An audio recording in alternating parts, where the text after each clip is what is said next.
وہ آج بہت خوش تھا جتنا کوئی بھی دلہا اپنے نکاح پر ہو سکتا ہے، اور پھر اس کی بیوی بھی اس کی من پسند تھی۔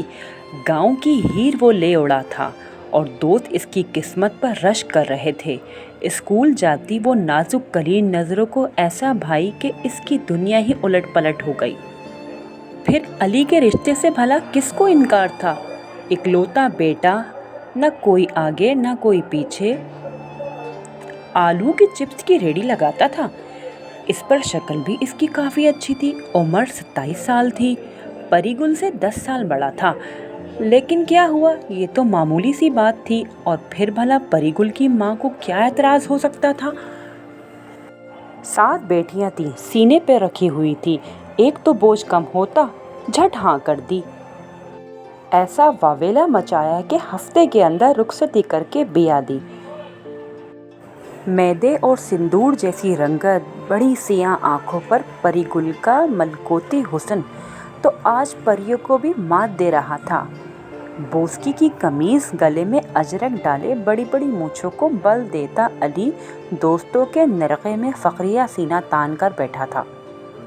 یار، ویسے بھابھی ہے بڑی خوبصورت، ایک نے کندھے پہ ہاتھ مار کر اپنے ہی انداز میں سہرایا، اور مونچھوں تلے لب جیسے کھل اٹھے۔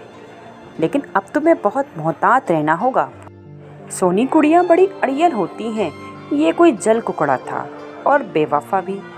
تیسرا دوست بآواز بلند بولا، میں تو کہتا ہوں پہلے دن سے ہی قابو میں رکھنا، اگر ذرا سڑ چڑھ گئی تو پھر تم ساری زندگی سڑ پکڑ کر رو گے۔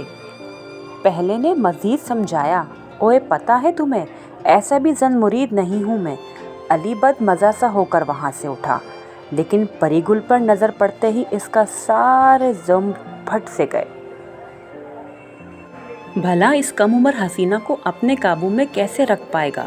نئی نویلی دلہن کی طرح اس کے نخرے نہیں اٹھائے۔ اگلے ہی دن اس نے سارا کام کاج گھر سنبھال لیا۔ ڈری سہمی سی وہ سارا دن کاموں میں الجھی رہتی تھی۔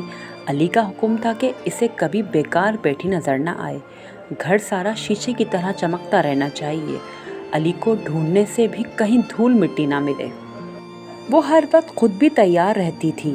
کچھ دنوں تک تو علی نے اس کے معمول کا جائزہ لیتا رہا، اس کے بعد اسے اندازہ ہوا کہ یہ بہت سیدھی اور معصوم ہے۔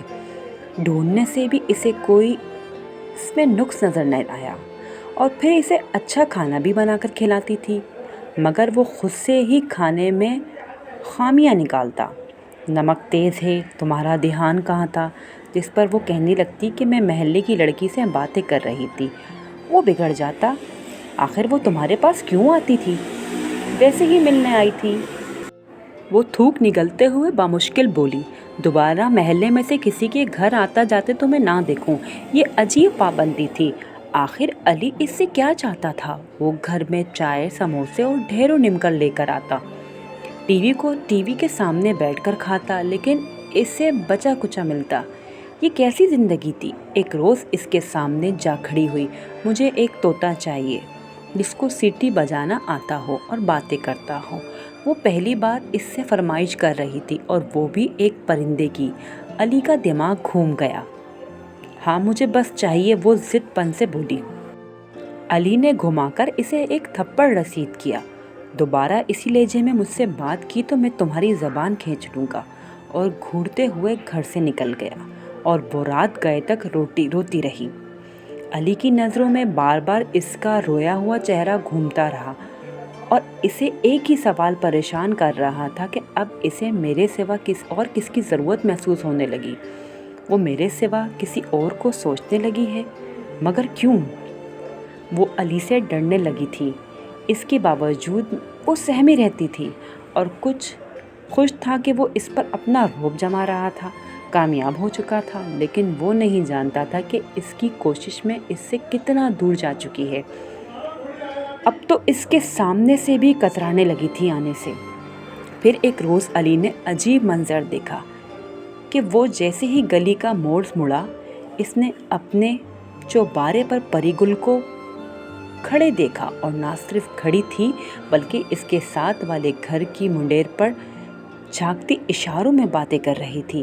یہ دیکھتے ہی اس کا دماغ گھوم گیا۔ اس نے چوری چھپ کے دوستیاں کر لی تو کچھ دیر وہیں رکا رہا اور پھر اس کے نیچے اترنے کا انتظار کرنے لگا۔ جب اسے یقین ہو گیا کہ وہ گھر میں آ چکی ہوگی تو گھر کے اندر داخل ہوا۔ کھانا کھاتے ہوئے اس نے پری گل سے تمام دن کی تعداد پوچھی تو وہ رٹو طوطے کی طرح اپنے کاموں کی فہرست گنوانے لگی۔ وہ منظر تھا کہ وہ بتائے گی کہ وہ چھت پر کس کا کام سے گئی تھی، مگر پری گل نے اس بات کو چھپا لیا تھا۔ اسے یقین ہو گیا کہ پری گل اتنی سیدھی نہیں جتنا وہ اسے سمجھ بیٹھا تھا۔ کچھ روز بعد اس نے رنگے ہاتھوں پری گل کو سیڑھیاں اترتے دیکھ لیا اور وہ اپنے ہاتھ کے پیچھے کچھ چھپا رہی تھی اور علی کو اپنے سامنے دیکھ کر گویا اس کی رنگت فاقہ ہو گئی تھی۔ کہاں سے آ رہی ہو اور یہ کیا چھپایا ہوا ہے؟ جب اس نے گھوم کر دیکھا تو اس کے ہاتھ میں ایک رسالہ تھا۔ علی نے الٹ پلٹ کر دیکھا اور پھاڑ کر رسالے کو کوڑے دان میں پھینک دیا۔ اس کا بس نہ چل رہا تھا کہ وہ پری گل کا حشر کر دیتا۔ پری گل ساری رات کانپتی رہی اور وہ اپنے ضبط کو آزماتا ہوا گھر سے باہر نکل گیا۔ آج کے بعد میری غیر موجودگی میں تم کسی سے ملی تو تمہاری ٹانگیں توڑ دوں گا۔ یہ محض اسے دھمکا ہی سکا۔ اتنی نازک سی تھی وہ کہ ایک بار اس پر ہاتھ اٹھائے گا تو اسے دکھ سا لگ گیا تھا۔ وہ یہ دکھ دوبارہ اٹھانا نہیں چاہتا تھا۔ پری گل کی حرکتیں دن بہ دن ناقابل برداشت ہوتی جا رہی تھیں۔ محلے کی لڑکیاں اس کی غیر موجودگی میں گھر آنے لگیں۔ وہ اس سے اتنا ڈرتی تھی لیکن پھر بھی نافرمانی سے باز نہ آتی۔ آج بھی یہ ایک دن ایسا ہی تھا۔ گاؤں میں میلہ لگا تھا۔ ساری لڑکیوں نے مل کر پری گل کے گھر پر دھاوا بول دیا۔ اپنی ساری سہیلیوں میں سے وہ اکیلی شادی شدہ تھی۔ اس کے پاس میک اپ کا سامان تھا، زیورات تھے، رنگ برنگے کپڑے تھے۔ بس یہی کشش ان کو بھری دوپہر میں اسے گھر لے کر آئی۔ وہ ساری ایک دوسرے کو سجاتے ہوئے کہہ رہی تھی کہ پری گل اتنی اداس کیوں ہو؟ ارے اسے فکر یہ کہ کہیں سلطان راہی نہ آ جائے۔ وہ نہیں آئے گا۔ آج بھائی بتا رہا تھا کہ اس نے علی کو دوستوں کے ساتھ شہر جاتے دیکھا ہے، تبھی تو ہم آئے ہیں۔ مریم نے جیسے اپنی سہیلی کو تسلی کروائی۔ نہیں ایسی کوئی بات نہیں، بس میرا دل میلے میں جانے کو چاہ رہا تھا۔ اس کا چہرہ اتر گیا۔ تو چلو واپسی پر تمہیں گھر چھوڑ دیں گے۔ سب کے اصرار پر وہ تیار ہو گئی۔ بہت مزہ آئے گا۔ اور شہر گیا علی تو رات کو آئے گا واپس، لیکن ہم تو گھنٹے میں ہی گھوم کر واپس آ جائیں گے۔ لیکن میلے میں گھومتے ہوئے انہیں 4 گھنٹے لگ گئے تھے۔ گھر آتے ہوئے وہ ڈر رہی تھی، لیکن دوست نے ہمت بنائی کہ علی کے ڈرنے کی ضرورت نہیں، اس کا مقابلہ کرنا زیادہ سے زیادہ یہ ہوگا کہ وہ تمہیں گھر بھجوا دے گا۔ تو ایسے ڈر کر جینے سے کیا فائدہ؟ تمہیں اپنی مرضی سے رہنے کا حق حاصل ہے۔ اس کا یہ سارا لیکچر سن کر جب وہ گھر میں داخل ہوئی تو علی کو صحن میں ٹہلتے ہوئے پایا۔ وہ اس کا انتظار کر رہا تھا۔ مضبوط قدموں سے چلتی اس کے سامنے کھڑی ہوئی اور وہ ٹھان کر آئی کہ آج نہیں ڈرے گی۔ کہاں سے آ رہی ہو تم؟ سوال حسب توقع تھا۔ میلے میں گئی تھی، اس نے بھی آنکھوں میں آنکھیں ڈال کر بے خوفی سے کہا۔ علی نے حیرت سے اس کی آنکھوں میں اتری بغاوت کو دیکھا اور کہنے لگا کہ میں تم پر ہاتھ نہیں اٹھانا چاہتا تھا اور اسے چھوڑنا اس کے لیے ممکن نہ تھا۔ ایسا لگا کہ جیسے وہ خود سے ہار گیا ہے۔ اپنا سارا غصہ اس کی آنکھوں میں اتری بغاوت میں ڈھل چکا۔ دیکھ کر وہ کیا کرتا؟ اسے لگا کہ وہ بے بس ہو گیا ہے اور پری گل اپنی بہادری پہ خود کو داد دیتی بے حد خوش تھی۔ پری گل نے دیکھا کچھ دنوں سے وہ بہت خاموش تھا اور نہ ہی غیر ضروری کام کہتا۔ ایک دوست کے ساتھ پری گل نے اسے کوئی بات کرتے سنا تھا۔ وہ آج کل اپنے کام کے حوالے سے پریشان تھا۔ اس کے آلو کے چپس نہیں بک رہے تھے۔ روز ریڑھی لگاتا اور شام کو خالی ہاتھ لوٹتا۔ رات کو اس کی چرپائی کی پائیتی پر بیٹھ کر اس کے پیر دباتے ہوئے پری گل کو اس پر بے پناہ ترس آیا۔ وہ اسے پریشان اور اداس دیکھ رہی تھی۔ اب فیکٹری کی جگہ بوائز کالج کے باہر ریڑھی کیوں نہیں لگاتے؟ وہاں بکری زیادہ ہوگی، بلکہ چپس کے ساتھ پکوڑے، سموسے اور چکن رول کا بھی اضافہ کر لیں۔ اس کی بات پر علی نے یکتک اپنے پیر سمیٹ لیے اور اٹھ کر بیٹھ گیا۔ آخر یہ خیال اتنے دنوں میں اسے کیوں نہ آیا؟ اور جن دوستوں کو وہ اپنے مسئلے سنا رہا تھا انہوں نے بھی کوئی ایسا عقل کا مشورہ نہ دیا۔ پری گل کو وہ کم عقل و بیوقوف سمجھتا تھا، لیکن اس نے کتنا کارآمد مشورہ دیا۔ اصل میں اس کے کسی حریف نے فیکٹری میں اس کے کیچپ اور آلو کے متعلق کوئی افواہ اڑا دی تھی، اور اب کوئی اس کی ریڑھی سے چپس نہیں خریدتا۔ پری کے مشورے سے اس کا کام چل نکلا۔ وہ اس کی مددگار تھی، ضروری سامان گھر میں تیار کرتی، اور پری گل کی باتوں کو وہ اہمیت دینے لگا تھا۔ اس کے لیے ہر چیز خرید کے لانے لگا، اور اس نے دیکھا پری گل اب بہت خوش رہتی ہے، اس کے ساتھ ہنستی ہے، باتیں کرتی ہے، ہر کام میں خوشی سے کرتی ہے، اس کی پرواہ کرتی ہے، اس کا خیال رکھتی ہے اور اس کے لیے فکر مند رہتی ہے۔